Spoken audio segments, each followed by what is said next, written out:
He was the richest man in Rome. He owned more land than entire cities. His name alone terrified senators, generals, and even emperors. And yet, when he died, he wasn't surrounded by gold. He choked on it, screaming. This is the story of Marcus Licinius Crassus, the Roman kingmaker, the man who built an empire on greed, and the brutal symbolic death that silenced him forever. Because when the Parthians captured him, they didn't just kill him. They punished his greed with molten gold. And by the end of this video, you'll understand why his death wasn't just torture. It was a message to every man who thought money made him untouchable. Crassus was born into power, but he wasn't satisfied with it. He wanted more: land, influence, titles, glory, and gold. Always gold. While other men earned honor on the battlefield, Crassus earned his fortune buying the ruins of the dead. When Rome burned, Crassus arrived with a team of slaves and engineers. He offered to buy the charred homes for pennies. Then he rebuilt them and sold them for 10 times the price.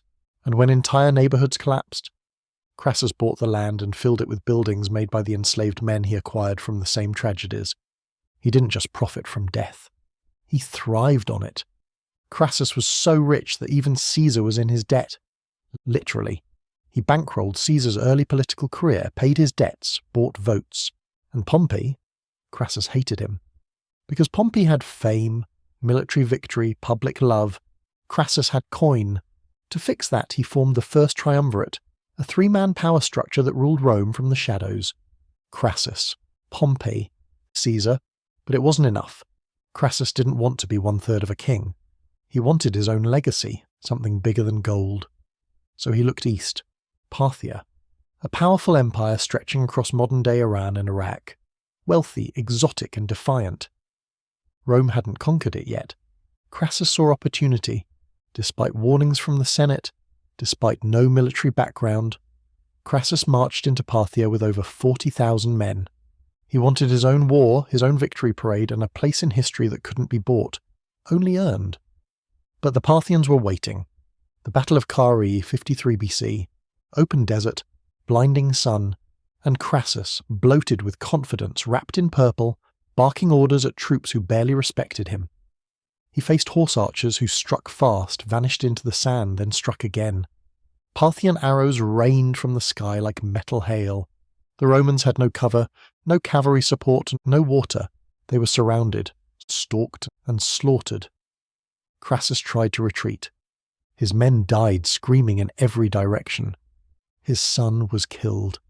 The gold-plated Roman standards and symbols of pride were taken and paraded, and Crassus was captured. The Parthians could have just executed him. Quickly. Cleanly.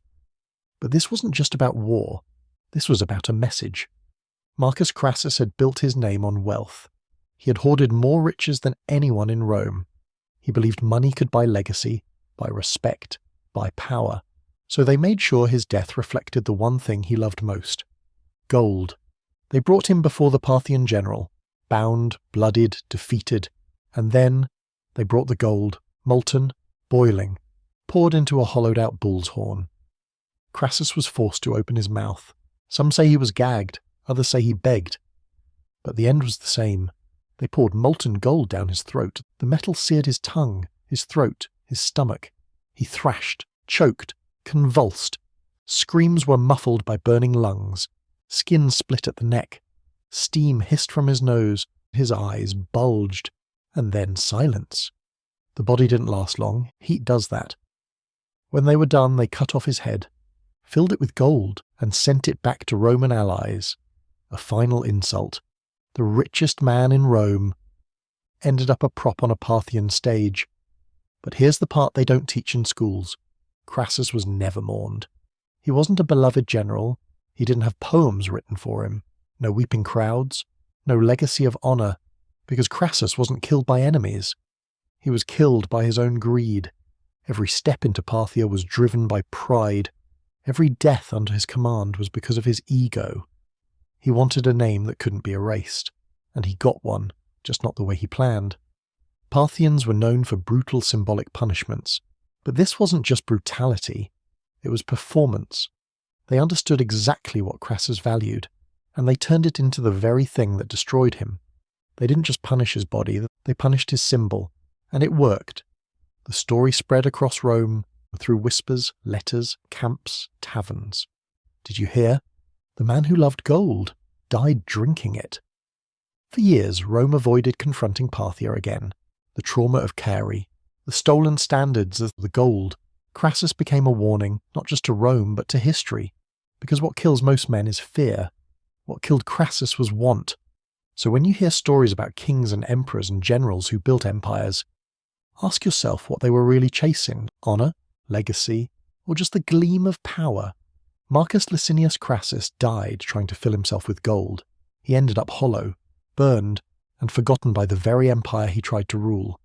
If this story shocked you, share it, and subscribe, because we're just getting started with the brutal ends of history's most powerful men. Comment below. Would you rather die poor and remembered, or rich and erased?